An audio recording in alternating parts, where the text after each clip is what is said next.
Malgré de moi dans les causeries, la majorité sont tous mes sosies. Na lobby bossa la sangi. Et là quand y'a Sika je donne envie. Et Luka Makamo c'est ça l'ennui. Nasa Swenge Yambeli tout na momi. Tu es pas dans le faux changer et t'en mourir. Et les liés Zagali pas ça. Salut fidèles téléspectateurs de notre partenaire Média et surtout bonne arrivée sur Classe Urbaine, le plus grand rendez-vous de la musique urbaine présenté par le chef de l'opposition, statue de la liberté Armani, cette marque universelle. Rossima Kayandende est toujours à la réalisation de cette émission. La musique avant toute chose, disait Alfred Sandre. Aujourd'hui, on est encore chez vous puisque c'est lundi. Comme d'hab, on arrive encore chez vous. Notre invité d'aujourd'hui, c'est un pasteur. Les gens vont se dire, mais Classe Urbaine, une émission de musique urbaine, un pasteur viendra faire quoi sur le plateau de cette émission? Moi, je kiffe l'émission, pourquoi pas toi? Allez, vas-y, suis, reste connecté. Tous les chroniqueurs sont morts. Suivez Classe Urbaine avec Armani, la marque universelle, le chef de l'opposition.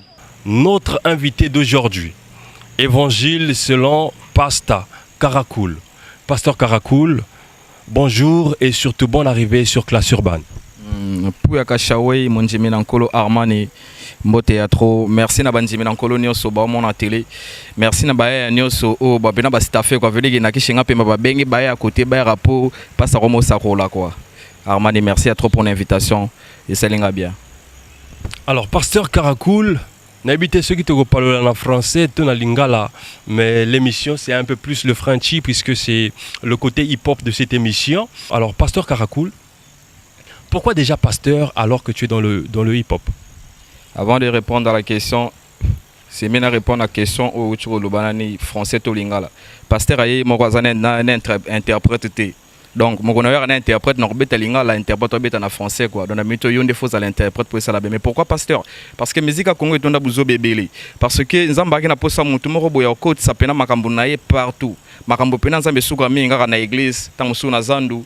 Tant on soit côté moroboui mais va passer on va côté rapena te na suka masolote yango za mpena tindi shege poka nde shega côté ya baya fallait nga mnate ya bango pour ça là bien c'est pour cela personne comme Pasteur Karakoul shege fallait até ya baya. Alors Pasteur Karakoul, moi rumeur moko boy et tambola petro, on nous a fait comprendre que Pasteur Karakoul avant de tomber dans la musique aux alarape shege. Pasteur Karakoul. Ouais, histoire vraie, on a peine vrai. Chege bien formé, moi on a 10 maisons. Bah, bien ngai, ya cool, 7 tombeaux ouverts. Chenge zagi des gars. Donc, mais après quand dengue zalara, mutuni sozana passé nae. Oko bando sambela te sonko bandi mabete. Oko sala pe mabete sonne no sala bola muté. Pour no sala mabe faut sala bola mu. Bazong solo mabe après sala mabe. Pour no sala pe comprendre les okende. Donc, chege pena de moi en fonfou. Deuxième arrondissement, moi on a 10 maisons, on a cool na 10 maisons. Donc, au saranate. 10 maisons ils a le pan on fonfou te zaro bangaka. Soit le au vana na 10 maisons, to zamo na sangi, to zamo na zone faut banga yo. Donc chege monjimi na nkolo pena yo bato bayebi, chege pena ya nzoto ya botama, mais après talara to koliti. Ya mo beto je banchik moi mentalité changer monke. Donc après. Otama na baya ya meyo zo conseil ka bangote. Bosala mabete bosala boy. Au fait ngate mu ndampesa komba pasteur, za ba pire ne ba pesa ngakoma ki pasteur. Pour apprendre comment on a niveau mon boy surtout moi ça la mabe ngas comment exprimer mon boy ya kimpeve pour na dossier baya quoi ya on va passer ça comme Pasteur Karakoul. Donc ça veut dire quoi que Pasteur Karakoul au Chika Kishege na baya ya au koma conseiller baya ya au Chika na Kishege. Tam subino boy bité shege ngolo bani yo za shege shega za mutala muratongo wa travail ka moto o abundaka o lia raté pour ba pesa raité o abundaka pour na rolia.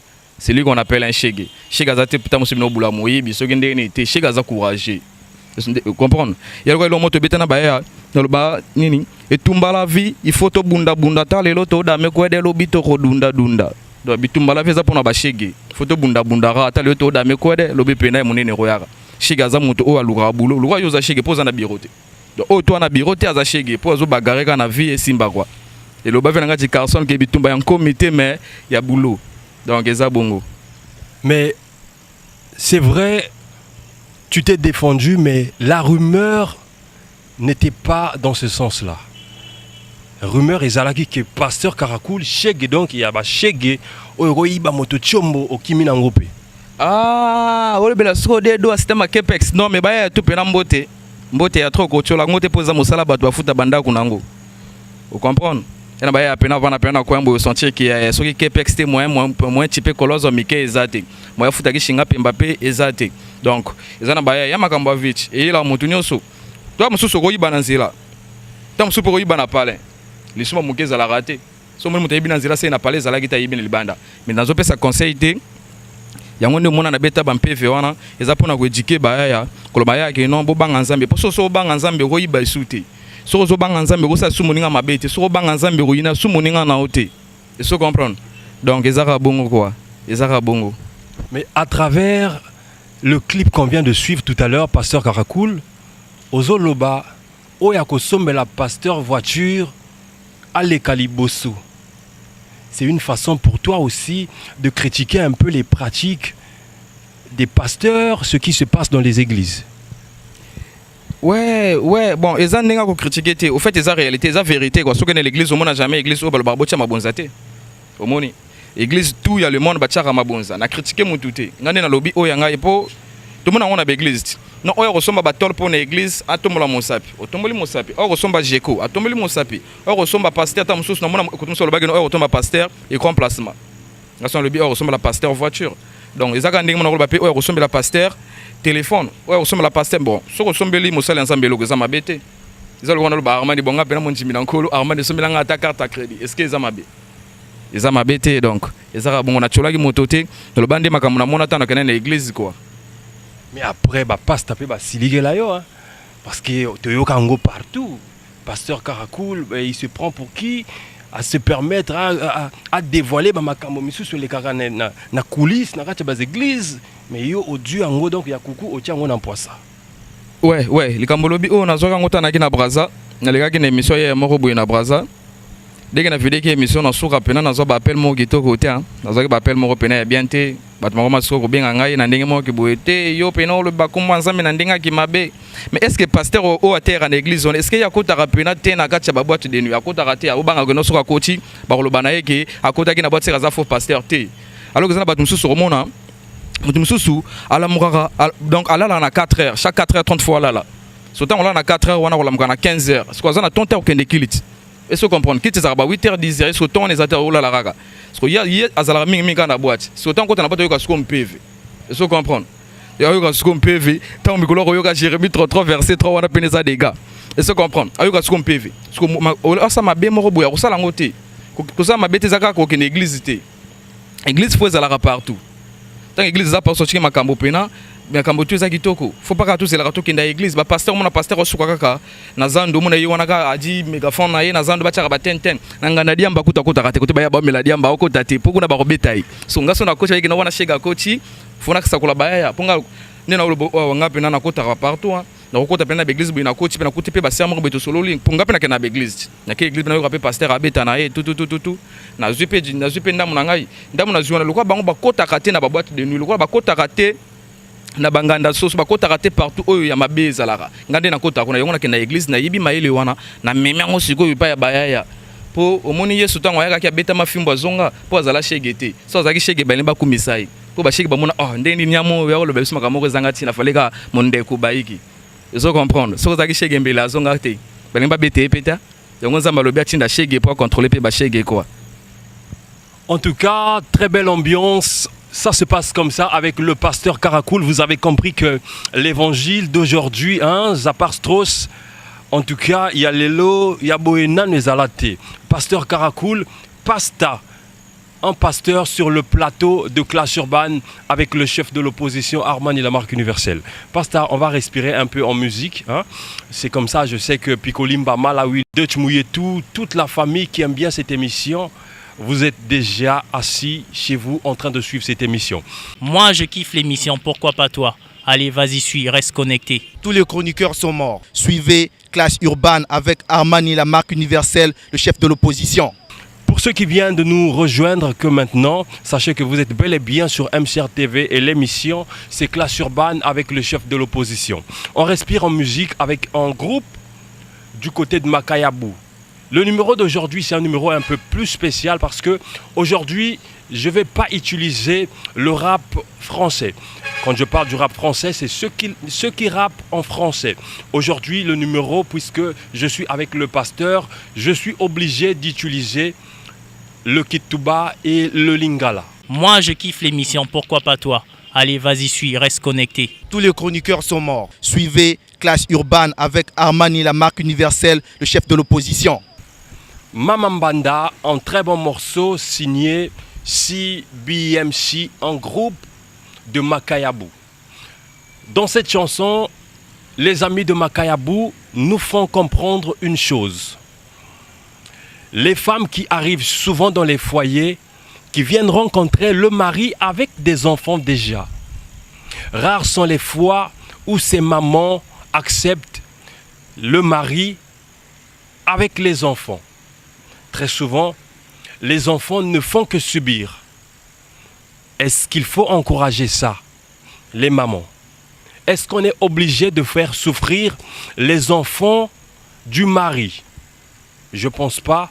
Je pense que quand vous venez dans les foyers, si vous rencontrez les enfants laissés par l'autre, traitez ces enfants avec respect, traitez ces enfants comme les vôtres.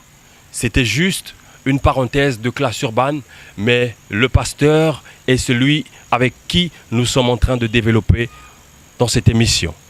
Moi, je kiffe l'émission, pourquoi pas toi? Allez, vas-y, suis, reste connecté. Tous les chroniqueurs sont morts. Suivez Clash Urban avec Armani, la marque universelle, le chef de l'opposition. Alors, pasteur Karakoul, quand on essaye de voir, tu as une connaissance, mais vraiment parfaite de la Bible. Une connaissance parfaite de la Bible. Pourquoi pas Okoyaka yo, la musique religieuse, mais tu as préféré, toi, tomber dans le hip-hop? Nini Kaka.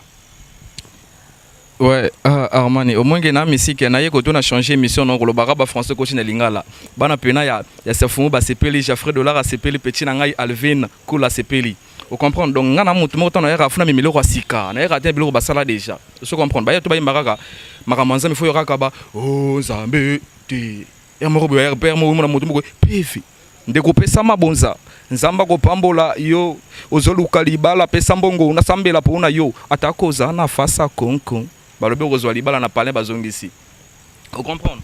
Donc ça bongo. Pourquoi na kenaki na musique religieuse c'est parce que ngamoro déjà na depuis bas âge na ngai ngana mutu mona robeta tala ku déjà. Je me rappelle ba nip na oye ba suku tane tenaki na âge ba na ba CM2 wana ko tane école en mfumfwa na CM2. Na beta na fina ngai ko musique na beta ba monter moro bo déjà ya des gars bo ba ibi ko musique. Eko ande di la mame eko. Eko ande di la mama. Eko wadile. Je bête déjà biloko moko bo sorti ba âge moko bo doni après to coach na monde décalé après na monika bomba ya yo ba rapper bazwa ka succès na pete hein na ko tani monde na coach bo premier zembo pefe neti na uta soki wapi donc la beti biloko na une année ba ya ba sele ba 20 ans ba beta iloko bongote donc musique na bango za pete trop mona yango na beta kanzi moko na année pour na biso na beti na nga bango ba le kanga ite pour na formation moko ki tout mona na rap neti na animé donc na vous qui ça couper décalé na vous qui ça rap na vous qui ça tout et ça le suko affronte tout cas créateur suko ye Shege Monjimi Nankolo. Alors pasteur Karakoul, pourquoi les lots ba rappeur tout au balekaka awa? Chacun veut être le meilleur. Et pourtant rendu à bien ezati. Yo moko lobiango banzembo belé succès ezati. Yo ochiem PV. Lobela biso na coulisse. Kana coulisse hein, ba yokati. Ochiem PV. Est-ce que moi guapé ezalaki te parce que envoûtement ya PV wana yalaki mystique. Moi guapé yalaki pété. Ouais, kakulube kuluke koko mizo mokelepe mozalese merci à trop. Vedi wana nzambe animation, nzambe ya inspiration koko mizo. No lobana ba rappeur tout, ba DJ tout, ba tunyoso, ozana posa inspiration et la radio pour inspiration et la ramotute. Inspiration fait la divine. Vous êtes au lamoki au lieu gaou, soki gaou, ba bien on est gaou, au lieu gaou na yo tango la mugabo comme quoi yo kinse ba karakul au collé, yo ki instrumental intel au tie comme yemba buso bana lobi ke no yo danger, wa danger te. Artiste azamoto one a s'inspira car artiste azamoto a composer ranzembo ezato yoki karakole loro naye obalo na ndenge na mona bango ebele na tifia na mona na comme école monene boye église ekola na yo bena ba jack ba koma ebele na mona banzembo boye moyen te mais ouais PV zelo moko sakana te za dégâts na sala 3 ans en PV na palais est-ce que comprendre 3 ans bien compté na PV na palais dans les na zo PV mais noko kaka ko komate quoi pour ngai pena na ba vie na ngai na makambo ya nzambe est-ce que comment les akina nga moi difficile pour na komelo moko boui na zo ton magie zaka ton ça dit zo ton tout ça la rapé fan na biso moroti na yo banzi mususu do na lo melo ba so oya so yemba ngwana so yemo ka yo ka nzemba vo bimisango yo bizembo do maloba to yo ka chez Armani to yo ka ngosusu na moto mususu do ba artiste Congo mona ka ba memba lo ba ka bango tout surtout yo ka chez Carolo yo ka maloba tom so yo ka peut-être na moto moko na des personnes il y a une des différences mais gwa oui gwa pena faut ezalara so gwa zangi na masolo ndule osimba te gwa ezaka travail chaque mois tongo kaka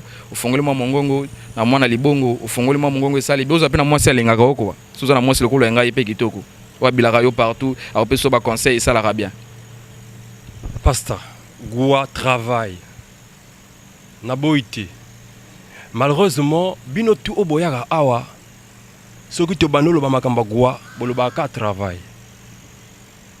mais Goua ya Goua openza donc okomo mata scène ochimwa poudre moko boye nganga pesa yo okomo kota studio ochimwa eloko moko boye nganga pesa yo wana nde nazotuna bon wana fubo tuna na pogis mania ponga dipna bano yema yemba chez pokis donc gwanange zaka prière ko komizo pesa kingai ka kolobe koloke ko komizo wana gwanangai tano betere eloko wana fubo ningana izana nga prière kaka prière apambaraka esili Pasteur Karakoul. Avant de te recevoir ici, j'avais reçu un ex d'écurie jamais perdant. Écurie jamais perdant, écurie Nabino. J'ai reçu quelqu'un ici, Mr. Ibukap. Quand je reçois Mr. Ibukap, en tout cas, il nous fait comprendre que Pasteur Karakoul, ce qui a bandi Koyemba, et ça grâce il y a Mr. Ibukap. Il y a mota zoyo pour ozalaga na o moyiba ba chombo o ngana zoa ba image zawana ozalaga moyiba ba chombo. Mais heure moko boye soki ye azoyemba o bando lelango. Olibika ah vieux oh après au coma donc ko accompagner na ba spectacle banini wana te afula yo yo pelelo au coma Pasteur Karakoul. Yo lobini ni ponango. Bon, Armani, ngana za mutu nzambe, ngana mutu lokuta te. Pona leka itapa lokuta na koma siko mo Kristo. Eso comprendre. Na sala ba lokuta ebele ya ucho loba déjà que non na ki moyibe ba chumo na ki bu na sala kuja koleka wana. Siko Ibukap ngata na yeba Ibukap, o kuteze lo na ko répondre ngote poye, aleka na tela finga ngai après na palin, ayo koze sunga po biso na zena ko bomai. Ça dit ayo lui mabena ngana tele na kuzu na ko bare. Nyango muna aboya kamakamu, muna aleka chiyo. Alobi buzoba emra contrôler na palin ndeni ko kara na pala le mona le kapé palin na ba petit to na penga pe bière alors songa na répondre donc nebi ko mon émission benga Armani o soigner maloba na o sinon te na oselika so soigner te na oselika na bi ba ya ba o mona ta mususu te na chini bobeta eta botika zala kuna po so sa benga monde na otie na la barre mais ce qu'on a répondre moké pour na yo mais pour na Ibukap no répondre pour na yo ozana posa koyeba suite ngata na bando betandule Ibukap azalaki danseur. Ibukap danseur. Oui, nous avons fan, il y a une fleurille. Pour autant, ma bête na ba système ba bombe attaque ba number 1 wana.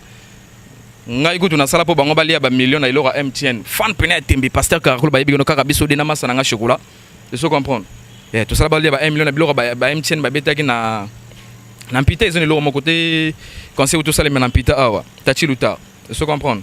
Ngana ki fan ya une fleurie lo ba ko benga e demo renard am asile 42 taille po ya ko pumbaka likolo ngana ko mona ngo magie o mona ba ko bokela likolo o pumba likolo nga yo sala kandi ngato ko mona ngo magie na moment wana ko ba ki nazala fan ya Ibukap na musique na danse peut-être hein na po ngai chi Ibukap ba beta danse ngande mutu nazonga sakuti Ibukap na bana koyemba po ngai tangu na uchi be ya na ye nikuta ba pire na ngai lo bana ngakutu nde ba fula ngai swag boy mutu peut-être fulanga yepo ba masone ba pesanga chance oye manzembo aliboso mutu epela waneza ye premier nzembo na chaki fona ngai ba masa basala ba 5 ans na musique na betera couple moko il y a nzembo tout et même bi sombre yeme komana na za leader ko ba lobi fo quartier lobi fo Karakol ba masa so monité ah Karakol ayeka siko ndeni ni groupe ze ya biso to sali 4 ensemble ya ko za biso masolo to mongana pona ngo apanga na kota na nga pale siko Ibukap lobi lo moko ya vrai Allez, au moins, na tika na ngandula na mona ndule ngana usala lelo moko te na sali lelo simbité na zonga na sala tous les jours chega sala ka bongo te chega so yibi na ndako simbité faut changer palais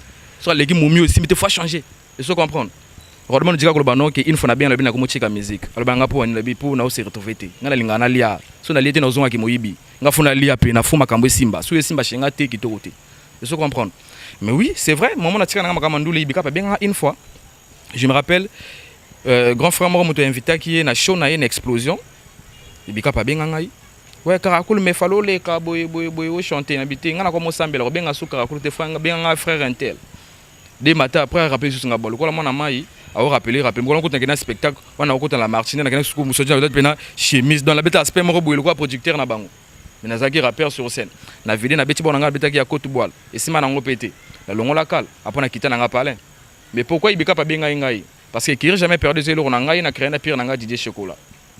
Et se comprendre na créer ma solo na Chocolat mais ngalo ko na tika nga ba mondo wana moment na tika na ni monde musique na kuma na nga conscient yeso ko beta borne ya chaki et qui jamais perdu refrain yeso ba des refrain wana mais jamais perdu za ya biso ba usko maso na Chocolat Juja kile amoni oh ndeni tout ça azo bora ba jamais perdu yoko tu mutumoko pena courage ité azo jamais perdu ndeni siko sur le banayi siko continue jamais perdu nga moko na ko boxer ya mona siko nani oya ko contrer Chocolat za Karakul donc abenga ngande po na ko couvrir histoire ce que on a rappé te développement na yoki so ba bona bango abi bon ko ba ya bali na zonga na boulot den na zonga na betim PV bina filé mais oui ibikap ne muto zonga sanga na masolo na roboya te ye muto spectacle liboso na beta izaki ye mais ngana beta déjà ba forum bongi kala déjà yazaki danser na zo beta déjà ba forum bongi na beta ba sala minene déjà ya yebi yazaki danser mais ye tango to yambi awa alobi ke yende nzete bino ba branche.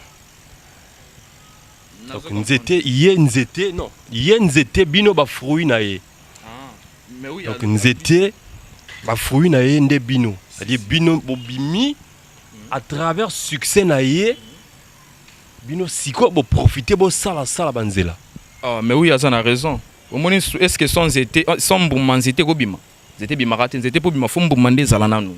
Fo moto ali abwaki mokoko mbuma nde ko bimisa nzete. C'est normal bagana zambuma azana raison ibika bio maele makasia poso ngate mbikasi yo zate toi to beta ba festival a menene soki Karakul te kasi ba yeba yo te obeta nzemoni na mokili yo ibika bio pena wa maela ya vrai azanzete nga na zambuma ponga ina zambuma ngapata bimisi nzete après na ko bakolia ngai c'est temps c'était okola na ko bimali susu nyongo zo mona gena sila raté donc na zambuma ya solo azana raison ya zanzete nga na zambuma ponga ndi mna bimisa nzete après temps c'était akoli ngambuma na yiko bimali susu bakolia nga na bakoboka nga na ko bimaka li susu. C'est comprendre. Mais moi je kiffe l'émission, pourquoi pas toi? Allez, vas-y, suis, reste connecté. Tous les chroniqueurs sont morts. Suivez Clash Urban avec Armani, la marque universelle, le chef de l'opposition. Ibukap, en tout cas, gros clin d'œil à toi, mais je suis toujours avec la pierre angulaire qui aujourd'hui fait la fierté de cette musique. Celui qui a fait Écurie jamais perdant, Boyoki. Les autres ont complété refrain.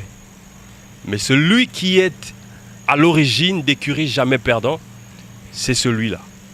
Pasteur Karakul, qui est notre invité aujourd'hui. Alors, Pasteur Karakul, toujours avec toi. Je continue toujours avec cette histoire de Mr. Ibuka parce que quand les artistes viennent ici pour dire quelque chose, Bino Pefoboye Baka.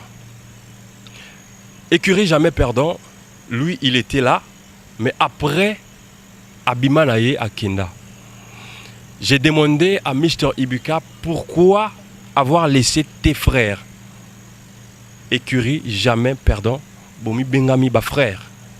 Mais aujourd'hui, toi tu es parti. La réponse de Mr. Ibuka était quoi? Que Yé Allah qui n'a besoin. Il y a qui professionnalisme. Il avait envie de travailler avec des professionnels. Et avec Écurie jamais perdant, en tout cas, il n'y avait rien de professionnel. Donc pour lui, rien ne pouvait avancer. À Chikabino, pour Bino, Bozaba professionnalité. Il y a amitié professionnelle. Donc à Tchanzila, à Djoasiko Nzela Naemoko. Pasteur Karakul. Et puis quand yo même ma comédie partout yango imbaka au sexangata na yo kana yo nouveauté ndende zo yembi bien na les sepelata musuna na momia soni singa na yo kanzi monopo esekisangai comme ma comédie te na télé te likamboza nini ibika ba bien comme professionnel mais ouais ngana za amateur oui sur le billet za professionnel amateur c'est bon amateur abeti ba makambo moko ya kosakana te amateur onga nazali amateur on nazali abetsaye ba festival a minene ya mboko yo ponton amateur onga nazali asala ya simba mbongo liboso ya vina ya simba gangi ya lobi ya vrai qu'on a artiste amateur onga yi nazali donc na meme presque partout et bigaso moni mutalo ba makambo bongo c'est di bino nde bobebisa musique à Congo pe bon mutalo ba buzo ba bongo kataye tie à l'écart vous comprenez que non a BBC masolo tande na buna loba mutuku to walinga te ko changer pour ebino ka ko le kana télé kilité et ça la rabouye ça te ko no lié fufu na yo o tie ba potre ne longo comme le kana télé te les gars na télé pour pesa moins info ya bien ba ya ba comprendre ko le kana télé pour le ba di n'importe quoi et se comprendre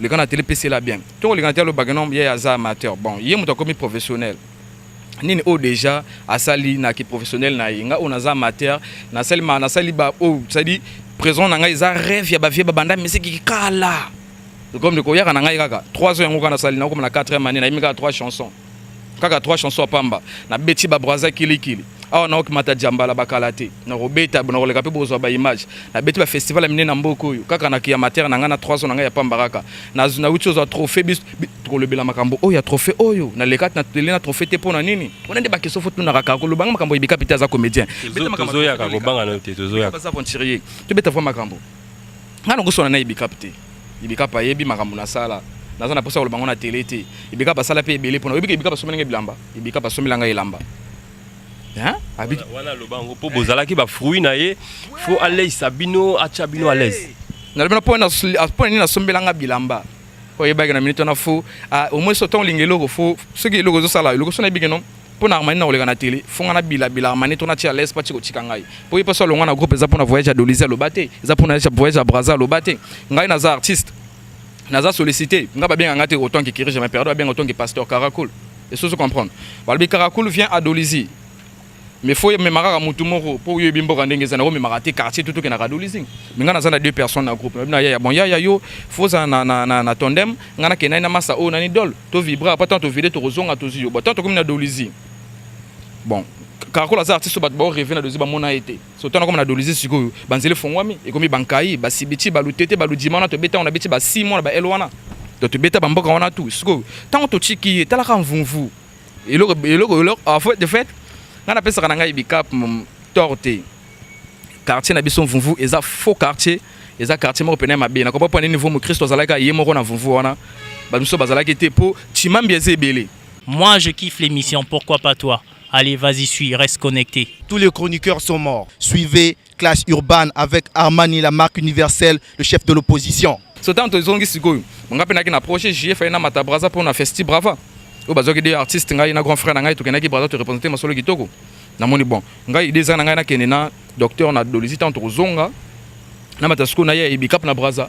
Ezalaki tracé bongo parce que tant na zongi ya ki ko sala ba clip et comme on a azu producteur wana kuto ya ki pour na pasteur Caracol ya pour amona PV beta aye wana kuto grand frère ya panabité alors ceux qui viennent na producteur so ngafuna za la produire liboso fa ya de sous à niveau wana ba vient na biso ha ba sunga comme bila producteur angana ibika pa yebi fa ya de sous attaque le caméra wana ba via quartier wana zati ba via to lokota wa piti vie pena ya quartier il peut toujours kana ki ma solo albi que non a doit conseil à bien à faire ya de souza ou à bien à faire ya de souza niveau a doit conseil à bien albi tala petit par rapport à niveau mosala nao au traîner les sous na bas artistes au tempo à venir et ça bien té na bangwana.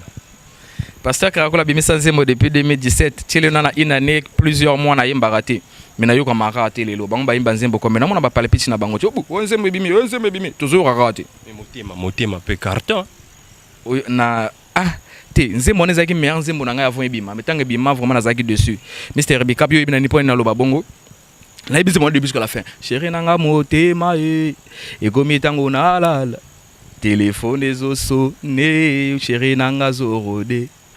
Moi je kiffe l'émission, pourquoi pas toi? Allez, vas-y, suis, reste connecté. Tous les chroniqueurs sont morts. Suivez Clash Urban avec Armani, la marque universelle, le chef de l'opposition. On a le bar vérité, na le bar yango ya Côté bungani moki. Ah, sur un cadre qui est artiste na artiste hein. Pour nga na likambo na été. Ya yebi ngai depuis tout monga ka yim to bango na ti. Monga le ka to mongani. Ti. Ya za mutu ngana yimutu ngai yeso yebi été ngam na relaxa oye. Vous comprenez?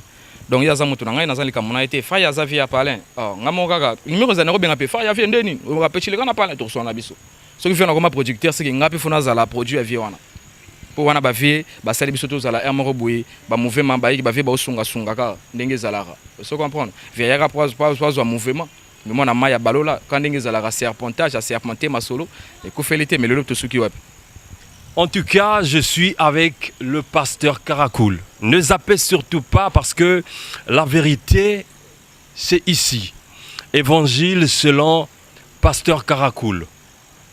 Très belle ambiance de classe urbaine. Aujourd'hui, je sais que tous les amis qui sont à la maison se retrouvent. Armani, vraiment, faut au tchaka moi boy. Bon, moi qui linga la paix, ça l'a bien, à sentir que pasteur a raison. Moi qui linga la paix, ça l'a bien pour moi na moi il peut. Moko pese que moi touché jouer moko boy et ça l'a mis na rôle tchango pe na lingala. Pourquoi pas lobby pe na zope émission moko boy. Quand na MCR a pe lingala kaka. Et ça, la manangopé. Moi, je kiffe l'émission, pourquoi pas toi? Allez, vas-y, suis, reste connecté. Tous les chroniqueurs sont morts. Suivez Classe Urbaine avec Armani, la marque universelle, le chef de l'opposition. Anna Mambwana, Jade Annie Congo, Marraine Miss, la plus belle des filles naturellement. Hein, ça, en tout cas, je valide. Irène Nkouka, la Cléopatra. L'émission est googlisable. Le numéro de contact également s'affiche. J'ai besoin de vous. Vous pouvez vendre vos produits, vous pouvez vendre votre espace à travers cette émission. Classe urbaine, en tout cas, contactez juste ce numéro qui est affiché en bas et on pourra peut-être venir tourner chez vous. Pasteur Karakoul, cette émission a une rubrique que nous on appelle le noir ou blanc. Noir ou blanc, ça veut dire quoi? Qu'avec noir ou blanc, tu n'as droit qu'à deux options. Je te pose une question. Quand c'est vrai, tu dis blanc. Quand c'est faux, tu dis noir.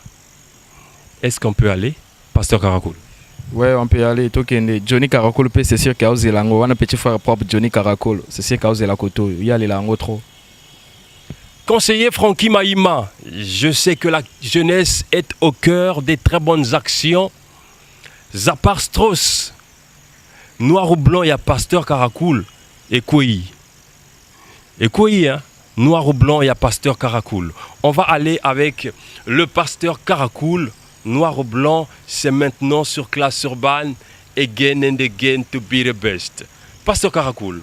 Noir ou blanc, pasteur Karakoul est un fruit de Mr. Ibukap. Noir, Aza comédien. Noir ou blanc, lors d'un concert ici à Pointe-Noire, pasteur Karakoul s'est permis de voler le téléphone d'une de ses fans. Blanc, on est vrai, mais kala tant chèque penazaki n'a pas plume naé. Noir ou blanc, depuis que Mr. Ibukap a quitté l'écurie jamais perdant, l'écurie est devenue toujours perdant.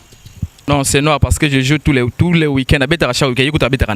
Noir ou blanc, de tous les artistes qui ont formé l'écurie jamais perdant, pour Mr. Karakoul et pour Pasta Karakoul, excusez-moi, Mr. Nifluril est le plus... Ah, c'est blanc, il est le plus talentueux. Noir ou blanc, pasteur Karakoul encourage les chégués. Pasteur Karakoul encourage les chégués. Poye moko pe aza chégué. Ouais, ça c'est vrai. Nga ceux qui pena ozana bambongo na okipote ngande chégué ça va. La chégué pena bo bundanza marosala quoi. Pour monde des apona biso. Yiba Bachombo, en tout cas c'était pasteur Karakoul qui tombait dans le noir ou blanc aujourd'hui. J'espère que tous ceux qui aiment cette émission se sont retrouvés. On est presque à la fin de cette émission. Bon, vous savez, les bonnes choses, ça dure jamais. Pasteur Karakoul, en tout cas, tozanayo kobanga na ote ngana lingi pasta osala en tout cas a capella moko ya bien pona ba oyo baza scotché devant bas écran na bango. Au longoli manette pour un respect à public et le bas mixtone que je salue. En tout cas, Pasteur Karakoul, moi à Capella Moroboué. Nabeta bango so Jérémie 33 verset 3 et le gozo rabakalate et le robashige tout baozela. Nzimonene bimite mais batu baozela ngo ya trop. Liboso na yo na meketisi lokola pantalon ya shege. Nzambe matisanga lokola enfilage ya Norba de Paris.